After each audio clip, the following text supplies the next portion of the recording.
প্রশ্ন, কার উপর কোরবানি ওয়াজিব? সুস্থ মস্তিষ্ক সম্পন্ন বালেগ মুসলমান যার কাছে 7.5 ভরি স্বর্ণ, 52.5 তোলা রূপার সমপরিমাণ টাকা 10, 11, 12 জিলহজ সূর্যাস্ত পর্যন্ত যদি কারো কাছে 7.5 ভরি স্বর্ণ অথবা 52.5 তোলা রূপার সমপরিমাণ অর্থ থাকে, তার উপর কোরবানি ওয়াজিব। কোরবানির গুরুত্বপূর্ণ কিছু মাসালা আমরা মনে রাখব, বলেন ইনশাআল্লাহ। মুসনাদে আহমদের একটা বর্ণনা আছে, রাসূলুল্লাহ সাল্লাল্লাহু আলাইহি সাল্লাম বলেন, মান ওয়াজাদা সাআতান ওয়া লাম ইউদহি, যে ব্যক্তির সামর্থ্য থাকার পরেও কোরবানি না করে সে যেন আমাদের ঈদগাহে না আসে। ঈদগাহে যেন কি করে না আসে। রাসূলুল্লাহ সাল্লাল্লাহু আলাইহি সাল্লাম এক হাদিসের মধ্যে বলছেন, ইন্নাহা লাতাতি ইয়াউমাল কিয়ামাতি বিকুরুনিহা ওয়া আশআরিহা ওয়া আজলাফিহা, কোরবানির যেই প্রাণী, এই প্রাণী কিয়ামতের ময়দানে উপস্থিত হবে বিকুরুনিহা, তার শিং সহ, ওয়া আশআরিহা তার পশম সহ, ওয়া আজলাফিহা তার খুর সহ উপস্থিত হবে কোরবানির দাতার পক্ষে সাক্ষী দেওয়ার জন্য। সে উপস্থিত হবে, মানে সওয়াব দেওয়া হবে প্রচুর। ওয়া ইন্নাদ দামা লা ইয়াকাউ বিমাকানিন মিনাল্লাহ ক্বাবলা আন ইয়াকা মিনাল আরদ, কোরবানির রক্তের ফোঁটা জমিনে পড়ার আগে আল্লাহর কাছে বিশেষ একটা মর্যাদা, এটা আল্লাহর কাছে বিশেষ একটা মর্যাদার পূর্ণ অবস্থানের মধ্যে ওই কোরবানি দাতা চলে যায়। এই আমলটার আলাদা একটা মর্যাদা হয়ে যায় আল্লাহর কাছে, রক্তের আলাদা একটা মর্যাদা আল্লাহর কাছে হয়ে যায়। রক্তের ফোঁটা জমিনে পড়ার আগেই আল্লাহর কাছে বিশেষ একটা মর্যাদা পূর্ণ রক্ত হয়ে যায়, সেটা হলো কোরবানির রক্ত। কিসের রক্ত বলেন তো? কোরবানি।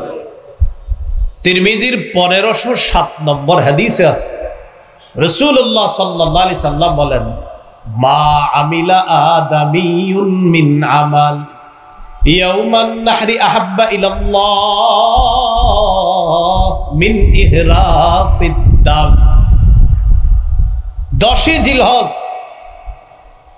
আদম সন্তান যে আমল করে, রক্ত প্রবাহিত করার চাইতে উত্তম আমল আর করতে পারে না। আল্লাহকে খুশি করার জন্য প্রাণীর রক্ত প্রবাহিত করাটা কোরবানির দিন আল্লাহর কাছে সবচেয়ে পছন্দনীয় আমল, সবচেয়ে পছন্দনীয় আমল।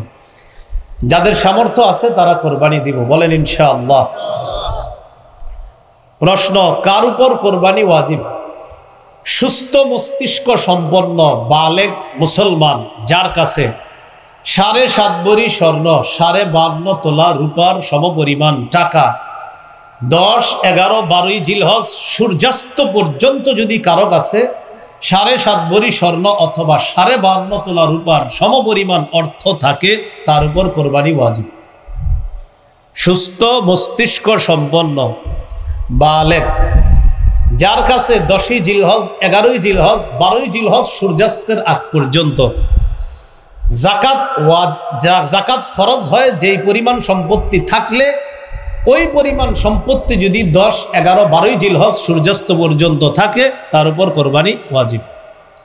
পার্থক্য, জাকাত ফরজ হয় 1 বছর অতিবাহিত হইতে হয়, আর কোরবানি ওয়াজিব হয় মাত্র 3 দিন থাকলে। বুঝে আসছে না? এটাই পার্থক্য। আল্লাহ, নেসাবের মেয়াদ, ওই নেসাবের মেয়াদ এটা বলে ফেলছি। প্রশ্ন, নেসাবের মেয়াদ কতদিন? এটা বলে ফেলছি। নেসাবের মেয়াদ ওই যে 3 দিন, 10, 11, 12, মানে কি নেসাব? কোরবানির নেসাব।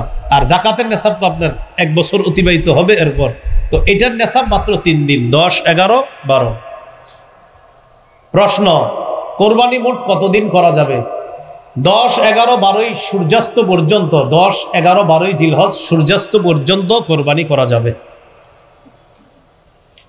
প্রশ্ন, নাবালেগ শিশু কিশোর তদ্রুপ যে সুস্থ মস্তিষ্ক সম্পন্ন নয়, সে যদি নেসাবের মালিক হয়, তার উপর কি কোরবানি ওয়াজিব? না, তার উপর কোরবানি ওয়াজিব না। নাবালেগের নেসাব পরিমাণ মালাস, কোরবানি ওয়াজিব না। সুস্থ মস্তিষ্ক সম্পন্ন নয় এক ব্যক্তি, তার নেশাব পরিমাণ মাল আছে, তার উপর কোরবানি ওয়াজিব না। প্রশ্ন, যে ব্যক্তি কোরবানির দিনগুলোতে মুসাফির থাকবে তার উপর কি কোরবানি ওয়াজিব? 48 মাইল অথবা 78 কিলোমিটার, 48 মাইল অথবা 78 কিলোমিটার এই পরিমাণ দূরত্বে যাওয়ার নিয়ত করে কেউ মুসাফির হয়েছে আপনার, এই মুসাফিরের উপর কোরবানি ওয়াজিব নয়। কোরবানির দিনগুলোতে উনি যদি মুসাফির থাকে তার উপর কোরবানি ওয়াজিব নয়। প্রশ্ন, নাবালকের পক্ষ থেকে অভিভাবক কোরবানি যদি দেয় আদায় হবে কিনা? নাবালকের পক্ষ থেকে অভিভাবকের জন্য কোরবানি দেওয়া ওয়াজিব না। যদি দেয় মুস্তাহাব আমল হবে, সওয়াব হবে। যদি দেয় মুস্তাহাব আমল, সওয়াব হবে, কিন্তু এটা ওয়াজিব না। প্রশ্ন, দরিদ্র ব্যক্তির উপর কোরবানি ওয়াজিব নয়, তারপরেও যদি সে কোরবানির নিয়তে কোনো পশু ক্রয় করে সেক্ষেত্রে কি ওয়াজিব? দরিদ্র ব্যক্তির উপর কোরবানি ওয়াজিব না, কিন্তু কোরবানির নিয়তে যদি উনি পশু ক্রয় করে তার উপর কোরবানি ওয়াজিব। দরিদ্র ব্যক্তির উপর কোরবানি ওয়াজিব না। এখন উনি মেয়ের জামাই বেড়াইতে আসবে, চিন্তা করছে আল্লাহরে খুশি করার জন্য কোরবানি করি, এই নিয়তে পশু কিনছে, আল্লাহরই খুশি করবে। তো যাই হোক, এরপরে আল্লাহ যদি ভাগ্যে গোস্ত দেয় মেহমানদারি করবে, এটাই তার নিয়ত। তো যাই হোক, এরকম হইতে আমি বলি ভালো নিয়তেই তার। তো এই নিয়তে, ভালো নিয়তে পশু ক্রয় করছে, এই দরিদ্র ব্যক্তি, তার উপর কোরবানি ওয়াজিব কিনা? পশু ক্রয় না করলে কোরবানি ওয়াজিব না, কিন্তু কোরবানির নিয়তে করে ফেললে, যদি পশু ক্রয় করে ফেলে তার উপর কোরবানি ওয়াজিব। প্রশ্ন, কেউ যদি কোরবানির দিনগুলোতে কোরবানি দিতে না পারে কি করণীয়? মন দিয়ে শুনেন। 10, 11, 12 জিলহজ সূর্যাস্তের আগ পর্যন্ত কেউ যদি কোরবানি দিতে না পারে কি করণীয়? খুব ভালো করে আমার দিকে তাকান, তাহলে বুঝবেন। 10, 11, 12 জিলহজ এই 3 দিন অতিবাহিত হওয়ার পর আমি বুঝতে পারলাম আমার উপর কোরবানি তো ওয়াজিব, এরপরে আমি দেই নেই, অলসতাবশত হোক, যে কোনো কারণে হোক দেই নেই। আল্লাহ হেফাজত করুন, নাউজুবিল্লাহ, এরকম কাজ যেন না করি। বোঝানোর জন্য আমার ছাড়া আর উপায় নেই, এজন্য বুঝাইতেছি। এখন কথা হলো, 10, 11, 12 এই 3 দিন যদি আমি পশু ক্রয় করে না থাকি, কোরবানি দেই নেই আর পশু কিনি নেই, পশু ক্রয় করে না থাকলে পরবর্তীতে একটা কোরবানির যোগ্য ছাগল পরিমাণ মূল্য সৎকা করে দিতে হবে। যদি পশু ক্রয় করে না থাকি তাহলে কোরবানির যোগ্য ছাগল পরিমাণ মূল্য সৎকা করে দিতে হবে। আর যদি পশু ক্রয় করে থাকি কিন্তু অলসতা বশত বা কোনো কারণে এই 3 দিন কোরবানি করি নাই, তাহলে ওই পশুটাই সৎকা করে দিতে হবে। সেটা ওট হোক, গরু হোক, ছাগল হোক, যা হোক। ভাই একটু বুঝে আসছে সবার? এবার বুঝেন। ঘটনাচক্রে 13 তারিখ আমি জবাই করে ফেলছি, 13 তারিখ জবাই করে ফেলছি। ওয়াজিব ছিল কবে? 10, 11, 12, এখন 13 তারিখ জবাই করছি। যদি জবাই করে থাকি তাহলে ওই গোস্তটা সৎকা করে দিতে হবে। জবাই করা ঠিক হয় নাই আমার, কিন্তু জবাই করে ফেললে গোস্তটা সৎকা করে দিতে হবে। এই মাসালাটা কি সবাই বুঝছেন? এই দিক থেকে জি বলে নাই। আমি আবার বলছি, আব্দুর রহমান নামে একজন, তার উপর কোরবানি ওয়াজিব। 10, 11, 12 এই 3 দিন কোরবানি দেয় নেই। এখন যদি সে পশু ক্রয় করে না থাকে তাহলে পরবর্তীতে কোরবানির যোগ্য একটা ছাগল পরিমাণ মূল্য সৎকা করে দিতে হবে। আর যদি পশু ক্রয় করে থাকে তো ওই পশুটাকেই সৎকা করে দিতে হবে। আর যদি সে মাসালা না জানার কারণে ওই পশু জবাই করে থাকে তাহলে পশুর ওই যে গোস্ত আছে যেগুলা, এগুলো আপনার কি করে দিতে হবে? সৎকা করে দিতে হবে। প্রশ্ন, প্রথম দিন থেকে কোরবানি করা কখন থেকে উত্তম? বাস ঈদের নামাজের পর থেকে। আগে আগে ঈদের নামাজ পড়বেন, আগে আগে ঈদের নামাজ পড়ে আগে আগে কোরবানি করবেন, এটাই উত্তম। ফজরের পরে কোরবানির ঈদের নামাজ বেশি বিলম্ব না করা। এত বিলম্ব করে আমাদের দেশ। এখন তো 4:40 ফজর হয় মিরপুর, আমি যেদিকে থাকি আর কি, ওখানে 4:40, এদিকে এরকমই হবে মনে হয়, 4:40 বা 5 মিনিট এদিক সেদিক হবে। তো দেখেন 4:40 যদি ফজর হয়, লম্বা সময় কিন্তু আপনার। 7টায় যদি জামাত দেন তো 5টায় যদি ফজর শেষ হয়, এরপরে 2 ঘন্টা থাকে। তো যাই হোক, এটা বললাম আর কি। উত্তম হলো তাড়াতাড়ি ঈদুল আজহার নামাজ পড়া আর তাড়াতাড়ি কোরবানি করা। আল্লাহ আমাদের সকলকে এই সুন্নাহগুলোও জিন্দা করার তৌফিক দান করেন। রাতে কোরবানি করা যাবে কিনা? রাতে কেউ যদি 10 তারিখ রাতে কোরবানি করে আদায় হয়ে যাবে, কেউ যদি 11 তারিখ রাতে কোরবানি করে আদায় হয়ে যাবে। তবে অনুত্তম, কাজটা ঠিক হয় নাই, মানে ভালো হয়নি, অনুত্তম কাজ হয়েছে। 10 তারিখ রাতে যদি কেউ কোরবানি করে হয়ে যাবে, অনুত্তম হয়েছে। 11 তারিখ রাতে যদি কেউ কোরবানি করে হয়ে যাবে, কাজটা সুন্দর হয়নি। দেখি বুঝে থাকলে আলেম ছাড়া অন্যরা বলেন 12 তারিখ রাতে করলে হবেই না, কারণ 12 তারিখ রাতে তো আর টাইমই নেই। তাহলে 10, 11, 12 সূর্যাস্তের আগ পর্যন্ত, তাহলে 10 তারিখ 11 তারিখ রাতে যদি কেউ করে হয়ে যাবে, কিন্তু আপনার কাজটা সুন্দর হয়নি। কোরবানির উদ্দেশ্যে ক্রয়কৃত পশু, এই পশু যদি সময়ের পর জবাই করে, এটা আমি আগে বলছি, একটা বলছিলাম ওই যে জবাই করতে পারে নাই, তো আগেও বলছিলাম সময়ের পর যদি জবাই করে তাহলে আপনার ওই গোস্তটা সদকা করে দিতে হবে, এটা একটু আগে বলছিলাম। আল্লাহ আমাদেরকে বোঝার তৌফিক দান করে। আমিন।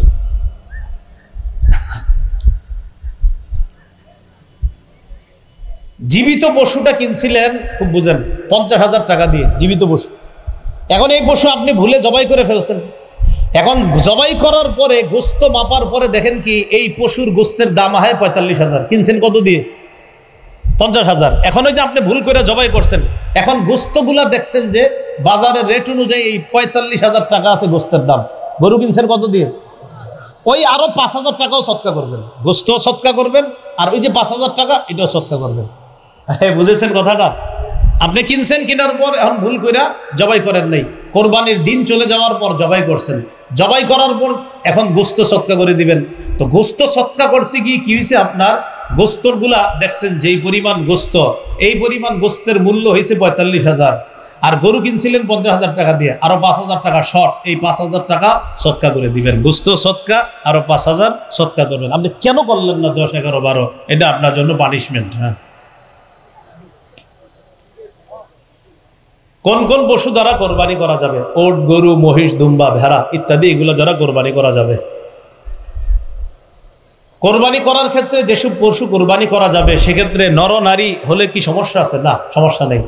গরু, গাবি, ছাগল, ছাগি, কোনো সমস্যা নাই।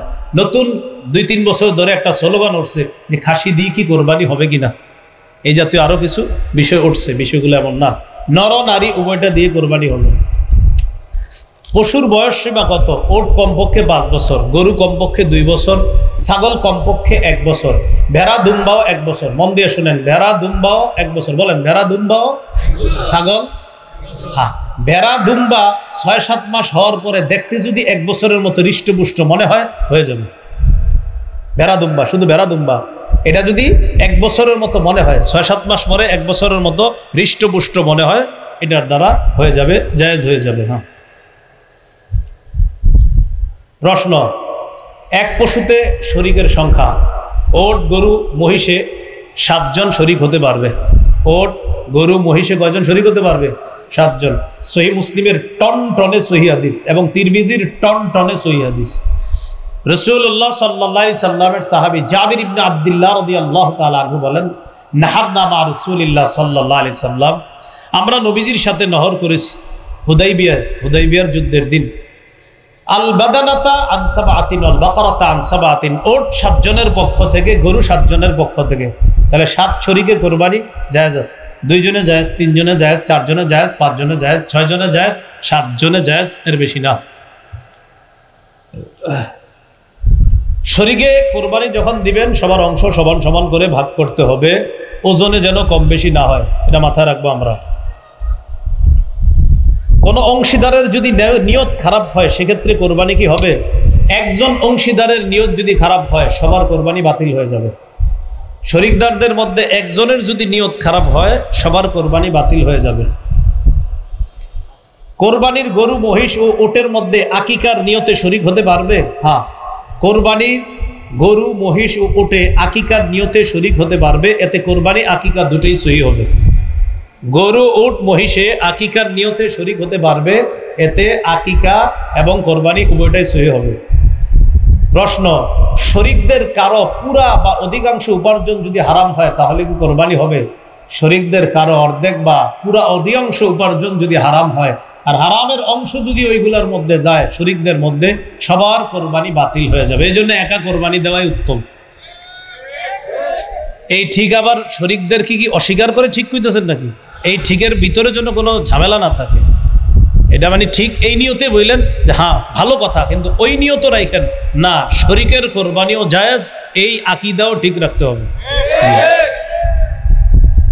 আর আপনাদের ঠিকও কিন্তু বুঝি অনেকের ঠিক মানে বুঝায় কি জানেন, উনি বুঝায় না এটাই সঠিক বাকিগুলো সঠিক না, এই জাতীয় মানসিকতা থেকে বেরোয় আসেন না। কোরবানির পশু কেমন হওয়া উত্তম? হৃষ্টপুষ্ট হওয়া উত্তম। দহা রাসূলুল্লাহ সাল্লাল্লাহু আলাইহি সাল্লাম বিকাবশিন আকরানা ফাহিলিন, রাসূল সাল্লাল্লাহু আলাইহি সাল্লাম শিং বিশিষ্ট মোটা তাজা দুম্বা কোরবানি করেছেন, এজন্য হৃষ্টপুষ্ট হওয়া উত্তম। কোরবানির পশু খোরা পশু এই জাতীয় পশু দিয়ে কোরবানি হবে কিনা? খোরা পশুর কোরবানি এটা হলো কেমন? আলী রাদিয়াল্লাহু তাআলা রাসূল সাল্লাল্লাহু আলাইহি সাল্লামকে প্রশ্ন করছে, ফাল আরজা, হুজুর খোরা পশু যদি হয়, যে পশুর পায়ে সমস্যা, এই পশু দিয়ে কোরবানি হবে? নবী বলছেন ইদা বালাগাতিল মানসিকা, সহিহ তিরমিজির বর্ণনা 1502, 1503, 1504 সবগুলো হাদিস এই ব্যাপারে আছে। নবীজি বলছেন ইদা বালাগাতিল মানসিকা, পশু যদি কোরবানির জবাইয়ের স্থান পর্যন্ত হেঁটে যেতে পারে, এই পশু দিয়ে কোরবানি হবে। এটা খোরা হওয়ার পরেও যদি কোরবানির জবাইয়ের স্থান পর্যন্ত হেঁটে যেতে পারে, এই পশু দিয়ে কোরবানি হবে। বুঝে আসছে সবার? খোরা পশু যেই পশু 3 পায়ে চলে, কয় পায়ে চলে?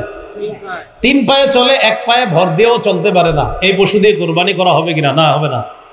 যেই পশু 3 পায়ে চলে, 1 পায়ে ভর দিয়েও চলতে পারে না, মোটামুটি ভাবেও চলতে পারে না, এই পশু দিয়ে কোরবানি হবে কিনা? না, হবে না।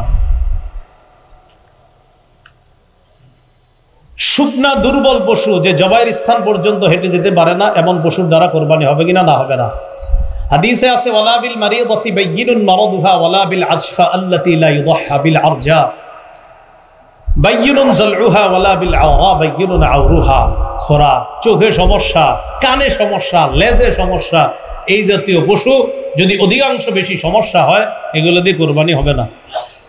দাঁত নেই এমন পশু দিয়ে কোরবানি হবে কিনা? যে পশুর একটাও দাঁত নাই অথবা বেশিরভাগ দাঁত পড়ে গেছে আর ঘাস চাবায়া খাইতে পারে না, এই পশু দিয়ে কোরবানি হবে না। আবার বলছি, দাঁত একেবারে নাই, আবার আছে কিন্তু এত পরিমাণ পড়ে গেছে, যেই পরিমাণ পড়ে যাওয়ার কারণে এখন আর ঘাস খাইতে পারে না, এই পশু দিয়ে কোরবানি হবে না।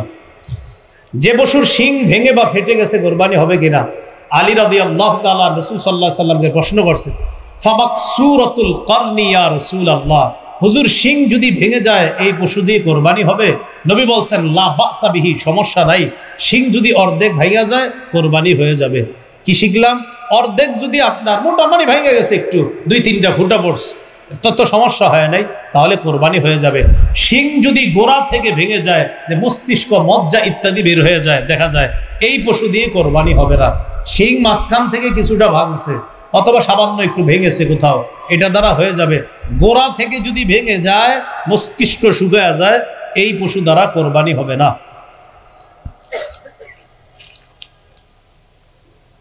প্রশ্ন, কান কাটা লেজ কাটা পশু দিয়ে কোরবানি হবে কিনা? কি কাটা? কান কাটা, লেজ কাটা। কান যদি অর্ধেকের বেশি কাটা থাকে, লেজ যদি অর্ধেকের বেশি কাটা থাকে, পশু দিয়ে কোরবানি হবে না। কান যদি অর্ধেকের বেশি কাটা থাকে, লেজ যদি অর্ধেকের বেশি কাটা থাকে, এমন পশু দিয়ে কোরবানি হবে না। তাহলে বিপরীতটা এবার সেখানেই আমরা, লেজ যদি অর্ধেকের বেশি ভালো থাকে, কান যদি অর্ধেকের বেশি ভালো থাকে, এই পশু দিয়ে কোরবানি হবে। অর্ধেকের বেশি কান ভালো, অর্ধেকের বেশি লেজ ভালো হবে। এবার আপনারা জবাব দেন, অর্ধেকের বেশি কানও ভালো না, অর্ধেকের বেশি লেজও ভালো না, কোরবানি হবে না। অন্ধ পশুর কোরবানি, যে পশু 2 চোখ দিয়ে দেখে না, এই পশু দিয়ে কোরবানি হবে না। অথবা 2 চোখ আছে, 1 চোখ দিয়ে মোটেই কিচ্ছু দেখে না, এই পশু দিয়ে কোরবানি হবে না। নতুন পশু কিনছেন, কেনার পর হারায় গেছে, নতুন পশু কিনছেন, কেনার পর হারায় গেছে। এই নতুন পশু কিনছে একজন ধনী মানুষ, আব্দুর রহমান ধনী মানুষ, আব্দুর রহিম গরিব মানুষ। আব্দুর রহমানও নতুন পশু কিনছে কোরবানি দেওয়ার জন্য, হ্যাঁ ঠিক আছে, ওয়াজিব। আব্দুর রহিমের উপর ওয়াজিব ছিল না, এরপরেও কিনছে, এর উপরও ওয়াজিব। এখন হারায় গেছে পশু, আব্দুর রহমানেরটা হারাইছে, আব্দুর রহিমেরটা হারাইছে। আব্দুর রহিম আরেকটা কিনা জরুরি না, লা ইউকাল্লিফুল্লাহু নাফসান ইল্লা উসাহা, আল্লাহ সাধ্যের বাইরে চাপায় দেয় না। তো আব্দুর রহমান কি করছে? আরেকটা কিনছে। কেনার পর আব্দুর রহমান আরেকটা কিনছে, ধনী মানুষ। গরিব আব্দুর রহিমও কি করছে, উনিও আরেকটা কিনছে। ওনার উপর আরেকটা কিনা জরুরি ছিল না, কিন্তু কিনছে।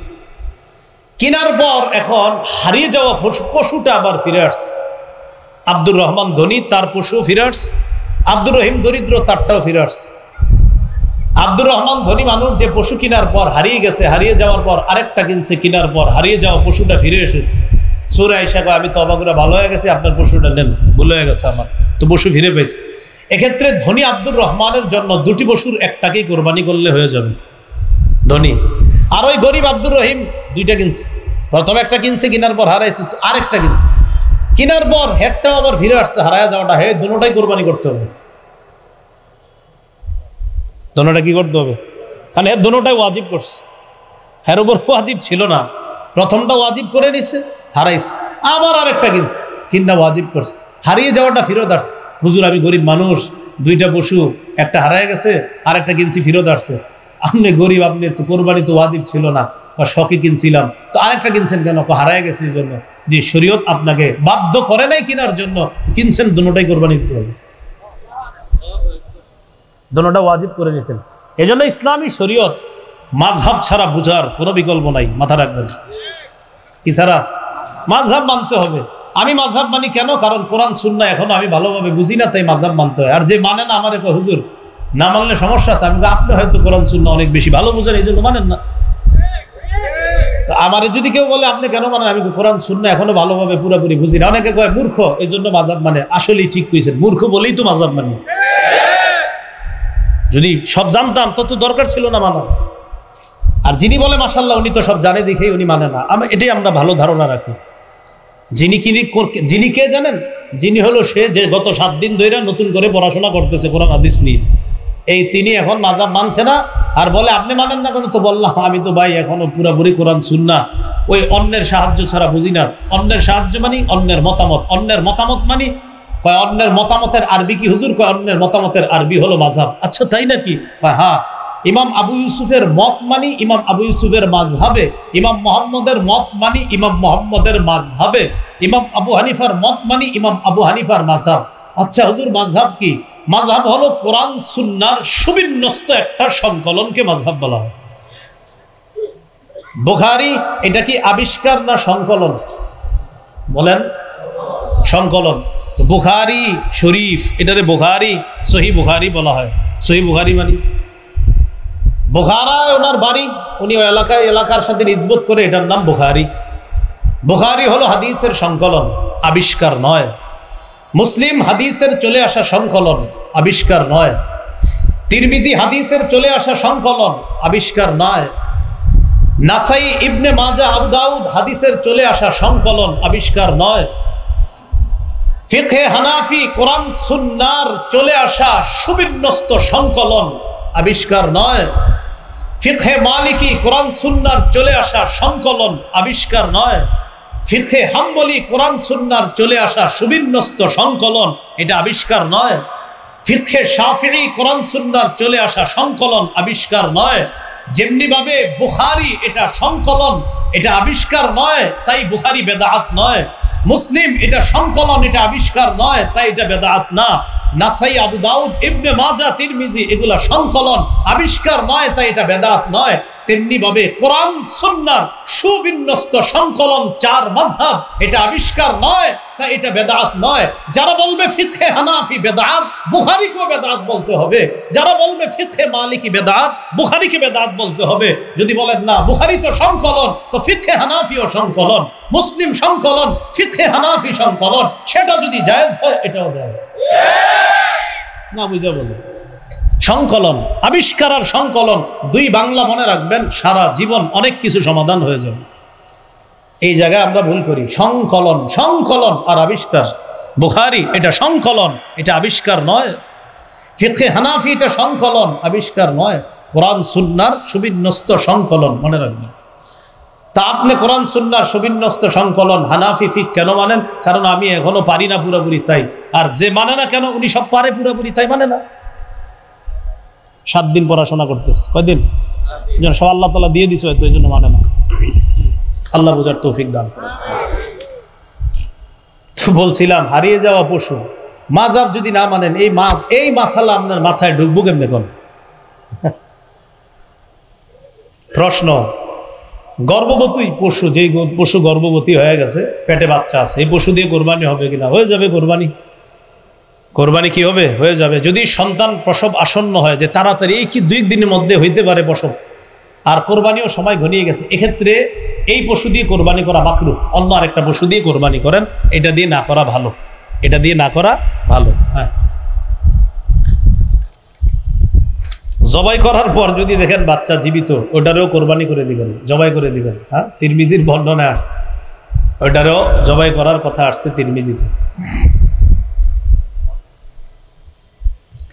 কোরবানির নিয়তে ভালো পশু কিনছেন, কেনার পর এমন দোষ দেখা গেছে, যে দোষগুলো এতক্ষণ বলছি, কানা, অন্ধ, লুলা, যেই দোষের কারণে কোরবানি হয় না, কেনার পরে দোষগুলো ধরা পড়ছে, এখন কি করবেন? তো কি করবেন? কোরবানি হবে না, এটা দিয়ে আরেকটা কিনবেন। কেনার পর দোষ ধরা পড়ছে, এটা দিয়ে কোরবানি হবে না, আরেকটি পশু ক্রয় করতে হবে। পশুর বয়সের ব্যাপারে ক্রেতাগণের অভ্যাস হলো, ও বলবে আপনাকে এটার বয়স 25 মাস, এটা 26 মাস এই গরু। তা আপনি বলবেন, ভাই সত্যি করে বলেন, 2 বছর কিন্তু হইতে হইব গরু। হুজুর বিশ্বাস করেন, 14 গোষ্ঠীর কসম, 25 মাস, কথার কথা। এখন আপনি যদি কিনে আনেন, আনার পর আপনি তাকে বিশ্বাস করে কিনে আনে, এটা যদি কোরবানি করেন, কোরবানি হয়ে যাবে। তার কথা বিশ্বাস করে এটা কোরবানি করলে কোরবানি হয়ে যাবে। এই জন্য ক্রেতা ভাই যারা আছে, আমরা মিথ্যা কথা না বলি বয়সের ক্ষেত্রে। পশুর বন্ধা পশু, এটা দিয়ে কোরবানি হবে কিনা? বন্ধা পশু, হ্যাঁ, বন্ধা পশু দিয়েও কোরবানি হয়ে যাবে। কোরবানির পশু জবাই করা উত্তম কে? যার পশু সে জবাই করা উত্তম। যিনি পশু কোরবানি করবে, যার পশু তিনি জবাই করা উত্তম। জবাইয়ে একাধিক ব্যক্তি যদি শরীক হয়, সেক্ষেত্রে বিসমিল্লাহ কি উভয় বলতে হবে? জি, দুইজনেই বিসমিল্লাহ বলতে হবে। বিসমিল্লাহি আল্লাহু আকবার উভয় বলতে হবে। প্রিয় কসাই সাহেব যারা থাকবে, এদেরকে বলবেন, এরা পরে ছুরি নিয়ে আবার চালায়। মালিক যারা থাকবেন বলবেন, এই বিসমিল্লাহ আল্লাহু আকবার বলো, এটা বলাবেন।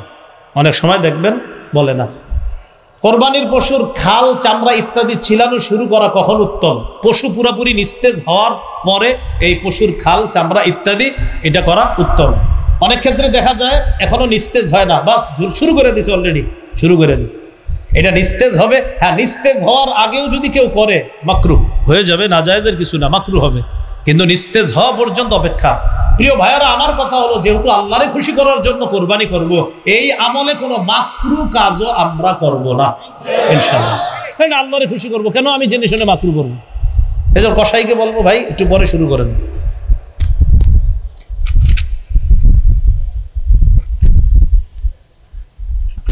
কোরবানির পশু দিয়ে জবাইয়ের আগে উপকৃত হওয়া যাবে কিনা? হাল চাষ করা যাবে না। কেউ যদি করে থাকে, দেশ গ্রামে বলে দিবেন, যেই পরিমাণ হাল চাষ করছো, এই পরিমাণ হাল চাষ করলে কত টাকা পারিশ্রমিক আসে, এই পরিমাণ টাকা সৎকা করে দিবেন। হাল চাষ করা যাবে না, যদি করে থাকে সৎকা করে দিতে হবে এই পরিমাণ। হাল চাষ এটা না করা, এগুলো করা যাবে না। কোরবানির পশুর দুধ, এই দুধ পান করা যাবে না। পশুর ওলানে এত পরিমাণ দুধ, যে পরিমাণ দুধের কারণে পশুর যদি কষ্ট না হয়, তাহলে দুধ দহন না করা।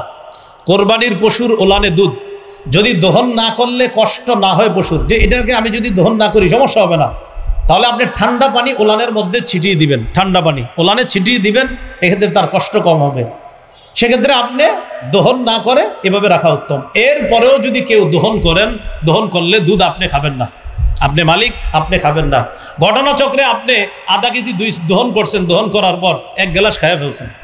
খাওয়ার পর গাজীপুর আপনার 27 মাদ্রাসার মোতায়েম সাহেবের কাছে গিয়ে জিজ্ঞাসা করছেন, হুজুর আমি তো 1 গ্লাস দুধ খেয়ে ফেলছি, আমি তো মাসালা জানতাম না, মানুষে বলা বলি করতেছে দুধ খাওয়া নাকি ঠিক হয় নাই। তখন হুজুর আপনাকে বলবে, 1 গ্লাস পরিমাণ দুধের মূল্য যত হয় এই টাকাটা আপনি সৎকা করে দেন। 1 গ্লাস দুধের মূল্য যত হবে এই পরিমাণ টাকা সৎকা করে দিতে হবে। আপনার খাওয়াটা কি হয় নাই? ঠিক হয় নাই। হ্যাঁ,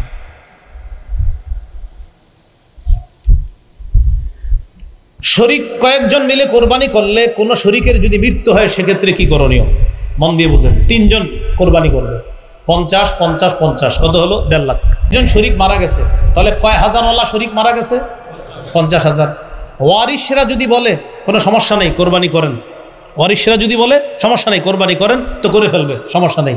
কিন্তু ওয়ারিশরা যদি বলে না, আব্বার 50,000 টাকা আমরা দিতে চাইতেছি না, এক্ষেত্রে ওয়ারিশদেরকে টাকাটা দিতে হবে, কারণ এখন আর টাকার মালিক যে মারা গেছে সে না, ওয়ারিশরা, তাই তাদের টাকাটা তাদেরকে দিয়ে দিতে হবে। এক্ষেত্রে নতুন আরেকজনকে শরিক বানাইতে পারবেন, এটা সুন্দর কথা। আরেকজনকে বলবেন 50,000 টাকা দিয়ে শরিক হও, ওই টাকাটা নিয়ে ওয়ারিশদেরকে দিয়ে দিলি তো হয়ে গেল। তাহলে প্রথম কথা, ওয়ারিশরা যদি অনুমতি দেয় করে ফেলবেন, অনুমতি যদি না দেয় করা যাবে না, 50,000 টাকা ফিরিয়ে দিতে হবে।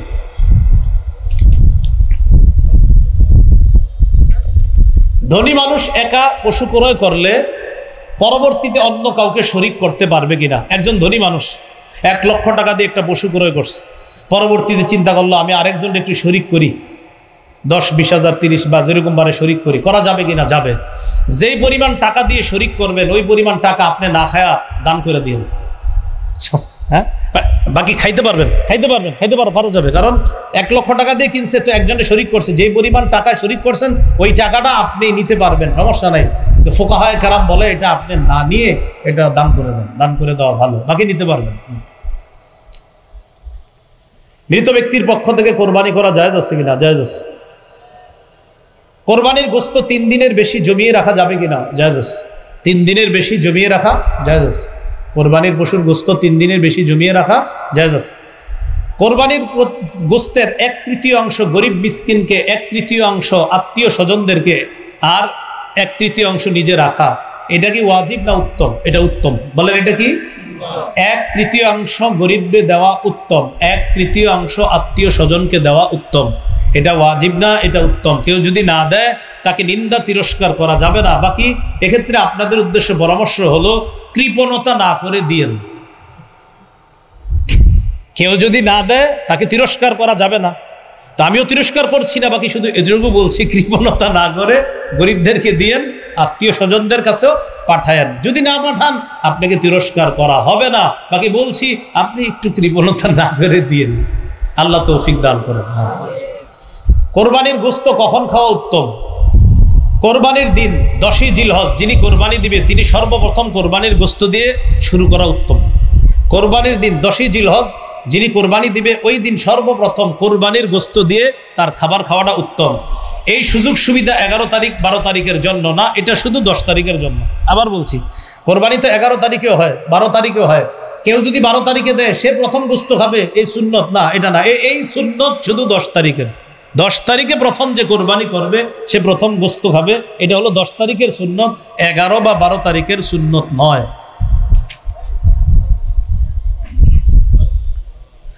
কোরবানির গোশত, চর্বি ইত্যাদি বিক্রি করা যাবে কিনা? অনেকে গোশত ইত্যাদির চর্বিটা বিক্রি করে দেয়। গোশত বিক্রি করা যাবে না, চর্বিটা বিক্রি করা। নাউজুবিল্লাহ বলেন। চর্বি বিক্রি করা যাবে না, গোশত বিক্রি করা যাবে না। কোরবানির চর্বি বিক্রি করা যাবে না, গোশত বিক্রি করা যাবে না। কোরবানির চামড়াটাও বিক্রি না করে মাদ্রাসায় দিয়ে দেন, এতিমদেরকে দিয়ে দেন, অসহায়দেরকে দিয়ে দিবেন। বলেন ইনশাআল্লাহ। কোরবানির পশুর চামড়াটা এটাও বিক্রি করবেন না, এটা দিয়ে দেন, মাদ্রাসাওয়ালাদের কাজে লাগবে, এতিমদের কাজে লাগবে। এক্ষেত্রে একটা কথা, আপনারা অনেক সময় এমন মানসিকতা রাখেন যে ছাত্ররা কোরবানির দিন এখানে দেখেন, অনেক কোটিপতির সন্তানরাও কোরবানির দিন মাদ্রাসায় থাইকা কাজ করে, কোটিপতির সন্তান। তা আপনি কেন মাথায় নেন না? কোটিপতির সন্তানের কি দরকার কোরবানির দিন মাদ্রাসায় থাকা? সেও ইখলাসের সাথে থাকে। কেন? তার অসহায় গরিব ভাইয়েরা আছে মাদ্রাসায়, তাদেরকে খেদমত করার জন্য ওই কোটিপতির সন্তানও কোরবানির দিন মাদ্রাসার জন্য কাজ করে। তো এই জন্য আপনারা এটা মাথায় নিয়েন না যে এই পোলাপানগুলা কোরবানির দিন যারা কাজ করে মন থেকে করে। আপনি খোঁজ নিয়ে দেখবেন অনেক সন্তান আছে যার বাবার 30টা 40টা দোকান আছে, যার বাবা 400-500 মণ ধান পায়। সে কেন আছে? সে মহব্বতে আছে, ইখলাসের সাথে আছে, তার দ্বারা মাদ্রাসার কাজ হবে এই জন্য সে আছে, নাহলে তো তার এটা থাকা দরকার নাই এরকম।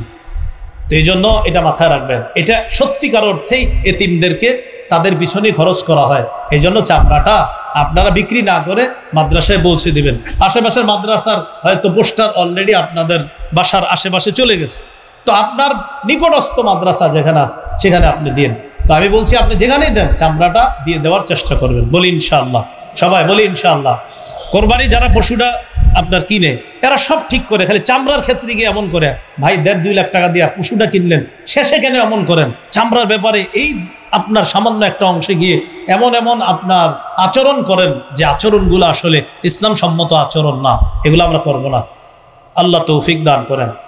কোরবানির পশু যিনি জবাই করবে তাকে জবাইয়ের পারিশ্রমিক দিবেন কিনা? দিবেনই। জবাইয়ের পারিশ্রমিক দিবেন, আপনি জবাইয়ের পারিশ্রমিকটা দিবেন। আমার বয়ান শুনে অনেকে হয়তো কমেন্ট করতে পারে যে হ্যাঁ মনে হয় এর জন্য কইছে। আমি আমার জিন্দিগিতে 2টা পশু করে করছি, মাত্র জবাই করছি জিন্দিগিতে 2টা পশু। তার মানে আমি আমার জন্য বলছি না, এটা অধিকার, এটা সঠিক কথা, তাই বলছি। কোরবানির পশু যিনি জবাই করবে তাকে পারিশ্রমিক দিবেন, এটা হাতের কষ্ট, এটা জবাই করা অনেক কষ্টের ব্যাপার। এই জন্য যারা জবাই করবে তাদেরকে দিবেন। আর জবাই করার পরে আপনার একদম ছোট্ট একটা নোট ওঠে, একদম ছোট্ট 1.5-2 লাখ টাকার গরু আপনার কোনো মতে হুজুর জবাই করছে যিনি কষ্ট করে, আরে আস্তে একটা নতুন 200। এটা তো আপনার শরম করা উচিত ভাই, সত্যি বলছি। হ্যাঁ, আপনার শরম লজ্জা থাকা উচিত, এটা শরম লজ্জা থাকা উচিত। এটা আমি ওই যুগের কথা বলছি যে যুগে আমার বেতন ছিল 5,000 টাকা। ওই যুগে আমরা যে কোরবানি দিছি, ওই কোরবানি যিনি দিয়েছেন প্রায় 10 বছর 8 বছর আগের কথা, তাদেরকেও আপনার ওই 100-200 দিয়ে নেই। ও আচ্ছা আচ্ছা, সেটা আমি জানি না। আচ্ছা, যাই হোক, আপনারা এই জায়গায় একটু মহাব্বতের ইয়া রাখেন।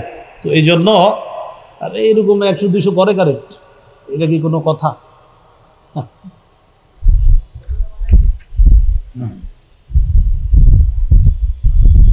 এক পশু অন্য পশুর সামনে জবাই করা এটা ঠিক না। এক পশু অন্য পশুর সামনে জবাই করা ঠিক না। আচ্ছা ভাই, এই আগের কথা নিয়ে আপনারা কেউ বিভ্রান্তিতে যাবেন না। আপনাদের এলাকার যে নিয়ম, ওই নিয়মে আলেমদের সাথে পরামর্শ করে করবেন, তো ঝগড়ার নিকটবর্তী যেন কেউ না হয়। যে উনি কি বলে গেল, আমি আমারটা বলে গেছেন, আপনি কি এই জন্য বলে গেছি দিকে আপনি ঝগড়া করবেন এলাকায়? না, ঝগড়া করেন না। আমি সঠিক কথা বললাম, আপনি একটু ভাববেন। 1.5 লাখ 2 লাখ টাকার একটা পশু একজন জবাই করতেছে, হাতের কামাই, হাতের কষ্ট করে। সেক্ষেত্রে আসলে আপনার কি করা উচিত, এটা আপনি নিজেই চিন্তা ভাবনা করবেন। কোরবানির গোশত বিধর্মীদেরকে দেওয়া যাবে কিনা? যেমন হিন্দু, অন্যান্য ধর্মাবলম্বী যারা আছে, হ্যাঁ তাদেরকে দেওয়া যাবে, এটা ইসলামের সৌন্দর্য। সুবহানাল্লাহ। বিধর্মী, অন্যান্য ধর্মাবলম্বী যারা আছে অসহায়, তাদেরকে অবশ্যই দেওয়া যাবে, কোনো সমস্যা নেই।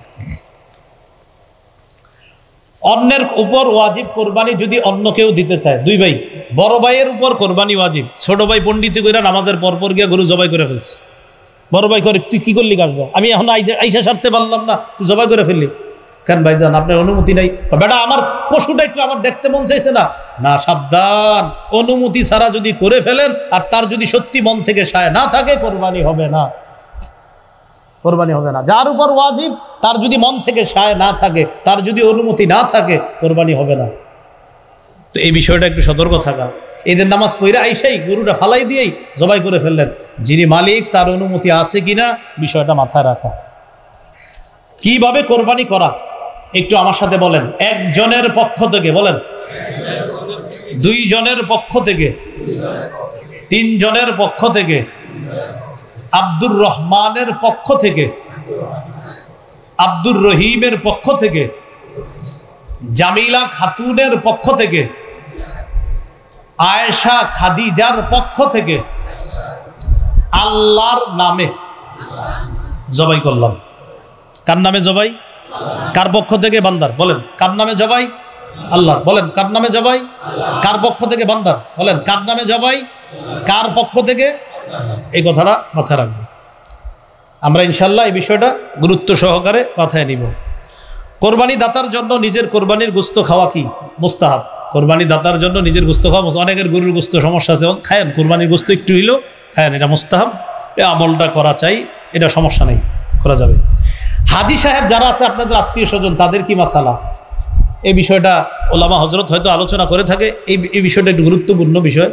ওখানে যেটা দেয় একটা দমের শরিক, আপনার ওখানে দমের শুকর, ওখানে যেটা করে এটা দমের শুকর। হাজী সাহেব যদি মুসাফির না হয়, যিনি হজ করতে গেছে উনি যদি মুসাফির না হয়, ওনার উপর কোরবানি ওয়াজিব। উনি সেটা কি সৌদি আরব দিবে না বাংলাদেশে দিবে, এটা তিনি জানেন।